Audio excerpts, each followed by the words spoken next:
السلام عليكم ورحمة الله وبركاته، يا هلا فيكم. أنا سفير. إذا ما شفت الأجزاء الماضية من حكاية ليتشي فروح شوفها الأول، وبس ما أطول عليكم أسيبكم مع الفيديو ونكمل من بعد ما ليتشي تحدى الشيخ الثاني كاو، وقال له إنه إذا فاز بالتحدي فلازم يتم إلغاء نظام الطلاب الداخليين والطلاب الخارجيين. فيقول له الشيخ الكبير يعني هذا هو هدفك من البداية، لكن الشيخ الثاني كاو يقول له وش فيها يعني إذا خلينا التلاميذ الفاشلين بالطائفة الخارجية. فيوقفه ليتشي ويقول له طائفة البخور المعطرة العتيقة لازم تعطي كل التلاميذ فرص متساوية بالتدريب، وعشان يصير شيء مثل هذا فيجب إلغاء القوانين التافهة مثل قانون الطائفة الخارجية. فنلاحظ أن الشيخ الكبير هو بعد يبي يلغي الطائفة الخارجية، لكنه يحاول يبرر مثل هذه القوانين ويقول طائفتنا بأضعف حالاتها حاليا والموارد محدودة جدا وما تكفي لجميع الطلاب، عشان كذا ما كان معنا أي حل غير أننا نصنع مثل هذه القوانين. فيقول له ليتشي عشان كذا أبي أقوم بهذا الرهان، أبي أثبت أن هذول التلاميذ يمتلكون مؤهلات طلاب طائفة البخور المعطر العتيق. وحرفيا الشيخ الكبير يتأثر من كلمات ليتشي، وبعدها يقول لي ليتشي أنا ما أمتلك أي اعتراضات، ويسأل الشيخ الثاني كاو إذا كان راح يوافق على هذا الرهان. فيقول له إذا كان يبي يراهن فرح أراهن أنا بعد. ويقول لي ليتشي لكن إذا أنت اللي خسرت فرح يتم تأكيد حقيقة إنك جاسوس، ووقتها لا تحاول تسألني عن أي دليل. فيقول له ليتشي أنا موافق، وإذا خسرت فرح أخلي الشيخ الثاني كاو يسوي كل اللي يبيه. وبعدها بنتوجه إلى مكان تدريب طلاب طائفة البخور المعطرة العتيقة الخارجية، ونسمع رين يقول لي ليتشي الفجوة اللي بيننا وبين التلاميذ الداخليين ضخمة جدا، هل من جدك الحين تبي تختار من التلاميذ الخارجيين؟ لكن الشيخ يان يوقفهم ويقول لهم هذه فترة تدريب التلاميذ الخارجيين، انقلعوا من هنا ولا تزعجوهم. فيقول ليتشي لرين من هذا مو بالعجوز مو هو المسؤول عن هذا المكان؟ فيقول له رين اعتقد انه راح يكون من الافضل اذا كان الشيخ مو هو المسؤول عن تدريب جميع الفصول، لكن للاسف هذا يكون الشيخ يان، والكل يعرف انه يكون الكلب المطيع للشيخ الثاني كاو. وحتى إذا كان يمتلك بعض التلاميذ الخارجيين من أصحاب الإمكانيات الجيدة فأكيد إنه راح يقدمهم للشيخ الثاني كاو. فيقول له ليتشي غريبة من شوي كان يستهين بالطلاب الخارجيين، والحين نعرف إنه حاطط كلبه هنا عشان يراقب لها الطائفة الخارجية. وعلى طول يسيب رين عشان يروح للشيخ يان ويقول له بإمكانك تاخذ هذا الشهر إجازة وخلي تدريب هذول التلاميذ خلال هذه الفترة لي أنا. وأول ما الشيخ يان يجي يسبه ليتشي يروح يطق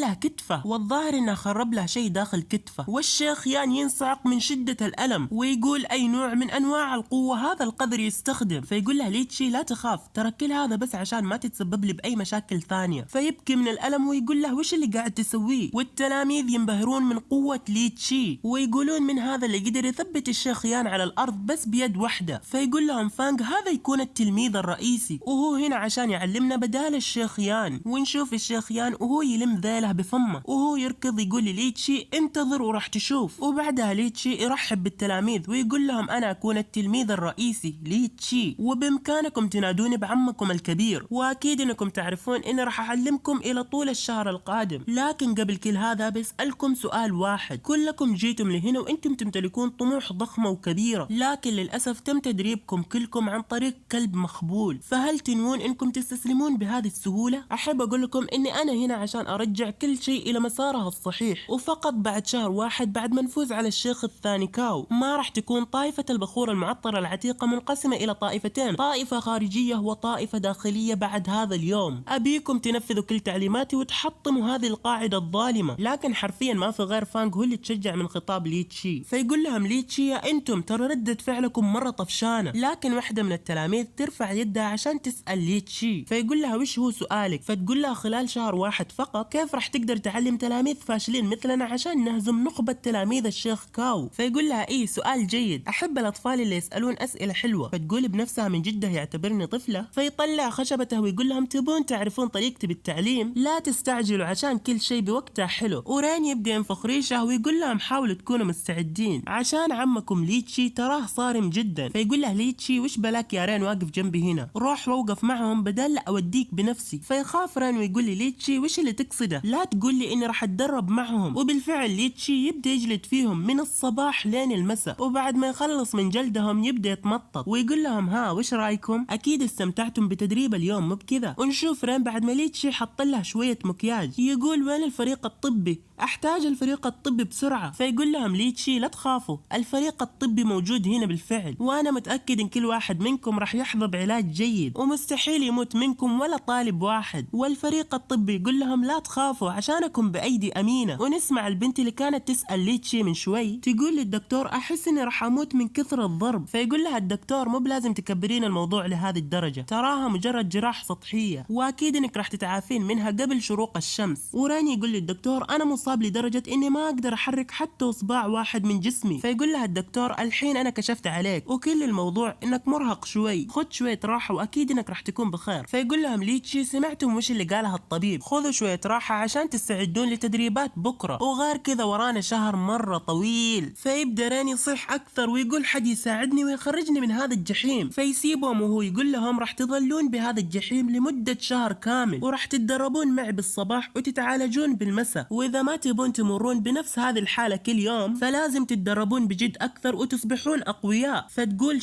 شهر كامل. وفانج يبكي وهو يقول لأمه وأبوه شكلي ما راح أشوفكم مرة ثانية. وباليوم الثاني نتوجه إلى مكان إقامة الشيخ الكبير، وبين ما هو يتأمل يلاحظ إن الباب انفتح ونعرف إن اللي فتح الباب يكون ليتشي. فيقول لها الشيخ الكبير وش اللي جابك لهنا، مو بالمفترض إنك قاعد تعلم التلاميذ بهذا الوقت. فيقول له ليتشي أنا مو بمرتاح عشان في بعض الأشياء الغير واضحة بالنسبة لي، فقلت ليه ما أجي وأسأل الشيخ الكبير. فيقول لها الشيخ الكبير أكيد تبي تسأل عن سبب استهداف الشيخ كاو لك بشدة. فيقول له ليتشي بالضبط هذا هو اللي محيرني، بالبداية كان الشيخ الثاني كاو يدعمني بشدة وما كان يبيني أترك هذا المنصب، لكني ملاحظ في تغيير كبير بموقفه حاليا وأكيد في سر خفي وراء كل هذا. فيقول لها الشيخ الكبير كنت أحسب إنك تعرف كل شيء. المهم خلنا نقول إن الشيخ الثاني كاو كان يطمح إنه يكون بهذا المنصب، وبالفعل صارت أشياء مرة كثيرة، لكني بالنهاية أدبته وعلمته درس ما ينساه. الشيخ الثاني كاو كان مغرور جدا لدرجة إنه أصبح متعجرف، وبعد ما صار اللي صار وضع كل طاقته وجهده لتدريب التلاميذ. فيقول له ليتشي يعني هو يبي يكون معلم التلميذ الرئيسي. فيقول له الشيخ الكبير إيه مثل ما توقعت، وتلميذه الأكبر يكون جيان بينك وهو موهوب جدا، وبالأصل كان هو المرشح الأساسي لمنصب التلميذ الرئيسي، لكني كنت بالفعل أنوي إني ألغي هذا المنصب، عشان كذا كان منصب التلميذ الرئيسي فارغ طول هذه الفترة. فيقول ليتشي يعني كان يدعمني بالعلن لكنه بالخفاء كان يستخدمني عشان ما يتم إلغاء هذا المنصب، وانتظرني لين آخذ هذا المنصب عشان يخلي تلميذه قادر على سرقة العرش مني. فيقول له الشيخ الكبير كل اللي قلته صحيح، لكنه ما كان يتوقع إنك راح تكون قادر على تحمل هذا المنصب. فيقول له ليتشي يعني عشان كذا كان يطفشني طول الوقت عشان أترك هذا المنصب. ويقول له خلاص كل شيء صار واضح الحين، عشان كذا أنا الحين راح أغادر. لكن الشيخ الكبير يوقفه ويقول له على فكرة ترى تفكير الشيخ الثاني كاو مو بغير عقلاني، وإذا خنت الطائفة فتأكد إني أنا الشخص اللي راح يفصل رأسك. فيقول له ليتشي ترى مو بلازم تخاف لهذه الدرجة، عشان الطائفة مو بطائفتك لوحدك، هذه طائفتنا كلنا. وبعدها بنتوجه إلى مكان تدريب ليتشي، ويقول لهم أعتقد إن فيها الكثير من الغائبين. فيقول له رين إن نصف التلاميذ ما قدروا يتحملون تدريباتك والحين كلهم مرضى. فيقول له ليتشي تراك فهمتني غلط، عشاني كنت أعتقد إن عدد الغائبين راح يكون أكثر بكثير من هذا العدد، وما توقعت إنكم راح تكونون بكل هذه العزيمة. فيصيح واحد من التلاميذ ويقول مستحيل نتراجع أبدا. فنعرف إنها الطالب فانغ مينغ تانغ. ويكمل فانغ ويقول لي ليتشي أنا أؤمن إنك تثقل قوتنا وتقوي قلوبنا، وأنا الطالب فانغ مينغ تانغ مستحيل أتشاكى أو أتذمر، وإذا كان هذا المكان جحيم فما راح أهرب من هذا الجحيم أبدا. لكن البنت تقاطعه وتقول لي ليتشي على فكرة ترى ما كنت راح أرجع أجي لهذا المكان إذا كنت بس تضربنا على الفاضي. وتقول لي ليتشي إن كل ضربة تضربنا فيها أنت تستهدف نقاط ضعفنا فيها، مو بكذا، أعتقد إنك تحاول تخلينا نتغلب على جميع نقاط ضعفنا. فيقول لها واو تصدقين تراكي تمتلكين عقل جيد يا طفلة. وبعدها يقول لها وش يكون اسمك؟ فتقول لها اسمي يكون لوه بيان يانغ. وتقول بنفسها وش بلا هذا الغبي يقول علي طفلة، من الواضح إني أكبر منه. وبعدها ليتشي يلف على رين ويقول له ها الحين هل تعتقد إنه من المنطقي إني أضربكم يا رين؟ فيقول له رين أنا ما فكرت بهذه الطريقة، لكني متأكد إن كل اللي تسويه بالنهاية يعود لمصلحتنا. وليتشي ينصدم من حجم ثقة رين فيه، وكل التلاميذ يبدون يمدحون ويشكرون ليتشي، وبنفس الوقت يسبون على الشيخ يان ويقولون لليتشي انت ضربتنا كثير، راح نحاول ونحاول لين ناخذ حقنا منك. فيتأثر من كلامهم ويقول لهم جيد جدا، كل واحد منكم يمتلك أسبابه ودوافعه للتقدم، ما راح أخرب عليكم فرحتكم وأقول لكم مين المحق ومين المخطئ، لكن الأهم من كل هذا هو امتلاكك لقلب دو قوي، وأبيكم توثقون بنفسكم وتؤمنون بقدراتكم عشانكم انتم مستقبل طائفتنا، طائفة البخور المعطر العتيق. وبعدها يبدأ التدريب ويقول لهم الحين خلص وقت الكلام الحلو وجاء وقت الضرب، ويقول لهم من الحين ورايح راح أعلمكم على مجموعات مكونة من 3 أشخاص، وأثناء التدريب راح أصحح لكم أخطاءكم. ويقول لرين وفانغ والبنت لو انتم راح تكونون المجموعة الأولى، وكلهم يهجمون عليه مرة واحدة لكنه مركز مع كل واحد فيهم. فيضرب رين ويقول له لا تهجم بشكل مباشر وتذكر كيف هزمت شاو، وبعدها يتوجه لفانغ ويقول له فن الجبل يقهر الرمح هو يناسبك أكثر، وأثناء هجومك حاول ما تتردد ولا تفكر كثير. وبعدها بنتوجه للدحيحة لو ويقول لها انقبضة التنين المحلق تحتوي على الكثير من الحركات المتنوعة، أبيك تحاولين تغيرين بين يدينك وتحركات جسمك، والأهم لا تهاجمي بتهور عشان هذه راح تكون هي النتيجة بكل مرة. وبكذا تم الانتهاء من تدريب المجموعة الأولى، ويقول لهم خلاص بلاش دلع، يلا قوموا من هنا عشان تاخذوا شوية راحة. وبعدها ينادي على المجموعة الثانية، لكن نلاحظ ان في شخص قاعد يراقبهم، فنعرف انها الشيخ يان مع التلميذ جيان، ونسمع يقول بنفسه قدرت ألعب على نص التلاميذ بالأمس وخليتهم ينسحبون، لكن هذول البقية أعتقد انه تم غسيل عقولهم بالفعل من قبل لي تشي، واخاف انه ما راح يكون من السهل اقناعهم. لكن يقطع تفكيره صوت جيان وهو يقول له يا شيخ يان لا تقول لي انك تعتقد اني ما راح اقدر على هذول التلاميذ الخارجيين. فيخاف ويقول له يا جيان اعتقد انك فهمتني غلط، كل اللي سويته كان تنفيذا لاوامر الشيخ الثاني كاو. فيقول له جيان ان لي تشي يعتمد على القتال لتدريبهم، والصدق مو فاهم كيف هذا الشيء ممكن يحسن من قاعدة تدريبهم، اعتقد انه يمتلك بعض الطرق الفريدة من نوعها للتدريب. فيقول لها الشيخ يان مثل ما هو متوقع من السيد الشاب جيان بينغ، وغير كذا كيف لمدرب قمامة مثل لي تشي انه يملى عينه. فيقول له تراك ضيعت وقتي على الفاضي، وبعدها يسيبه ويمشي. فيقول له الشيخ يان تحياتي لك وارسل سلامي للشيخ الثاني كاو. فيقول له جيان انا بالفعل ارسلت رسالة الى التلميذ الاصغر مني عشان يعود الى الجبل، وبكذا راح يتاكدون من ان كل شيء راح يصير على احسن ما يرام. فيقول له الشيخ يان انت شخص محنك جدا، وانا متاكد من ان لي تشي راح يخسر وبدون اي شك، وعلى غروب الشمس ينتهي تدريب جميع تلاميذ لي تشي، وكل التلاميذ تم صرفهم ما عدا رين وفانغ والبنت لو. فيقولوا لي تشي ليه حنا بس اللي ما انصرفنا؟ فيقول لهم لا تخافوا عشاني ما راح اضربكم اكثر من كذا. وهذه بعض كتيبات الفنون القتالية اللي قمت بتحسينها لكم بالليلة الماضية، وانا عدلت على هذه الكتيبات وفقا لمميزات كل واحد منكم، وتراها نسخ خاصة جدا. فيتفاجأ فانغ ويقول اذا ما كنت اعرف ان هذا يكون فن الجبل يقهر الرمح كنت اعتقدت انه يكون فن قتالي جديد. فيقول لها رين هل هذا يعني اننا لازم نعيد التدرب على هذه الفنون القتالية؟ فيضحك ويقول لهم غير ان عدلت على هذه الفنون القتالية ابيكم تعتبرون هذه الكتيبات هدايا لكم، بالاضافة الى انها راح تكون جزء من تدريباتكم. وبعدها يبدأ يمدح فيهم ويقول لفانغ انت شخص صريح ومكافح جدا، ابيك تحافظ على هذا الاداء وتدمجه مع فنونك القتالية. ويقول للبنت لو انت ذكية جدا وانا متأكد من انك راح تتحسنين اكثر واكثر بالمستقبل. ويقول لرين لكن انت حاول تعمل بجد اكثر. فيقول له دقيقة يعني ما راح تمدحني ولو شوي؟ فيقول لهم وهو ماشي على فكرة ترى الرهان اللي بيني وبين الشيخ الثاني كاو يعتمد عليكم انتم، فلا تخيبوا توقعاتي اللي علقتها عليكم. وبعدها بننتقل الى بعد 7 ايام من التدريب، ونشوف الدهشة والصدمة بعيون التلاميذ من مستوى المجموعة الاولى، ونلاحظ انهم اخيرا اصبحوا قادرين على الصمود امام هجمات لي تشي. فيقول لهم مو بسيء لكن لسوء حظكم انكم ما زلتم تمتلكون بعض العيوب الكبيرة. لكن فجأة نشوف الصدمة بعيون لي تشي ويقول بنفسه مستحيل كيف قدر يتحملها. ورين ولو ياخذون الاشارة من فانغ فيجمعون قوتهم ويهجمون هجوم مشترك على لي تشي، ومن شدة الهجوم يخلون لي تشي يتراجع الى الخلف. فيقول لهم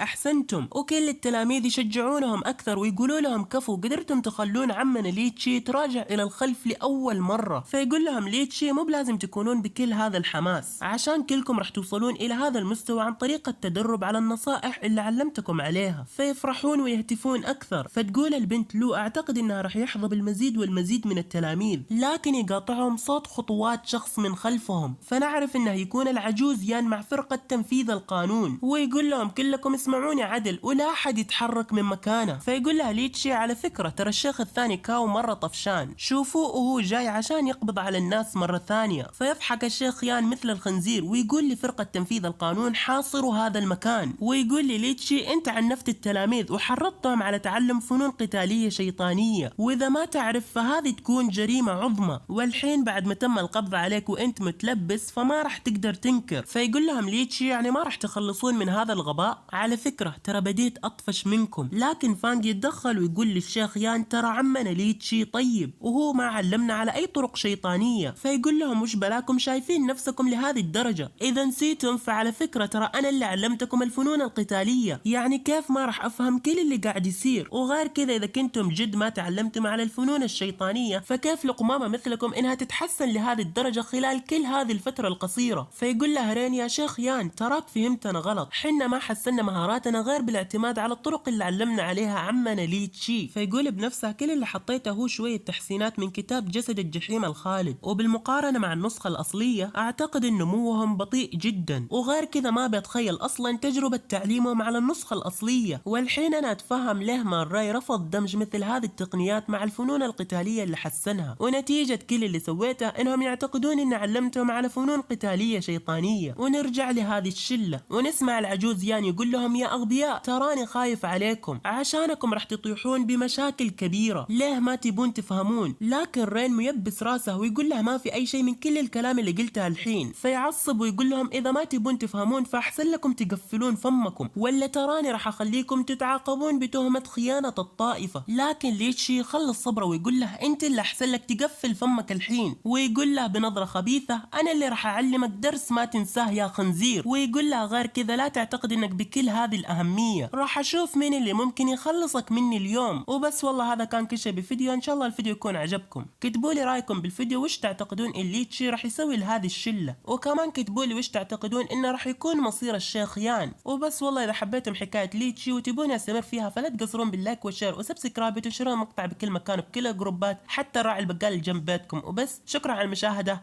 سلام.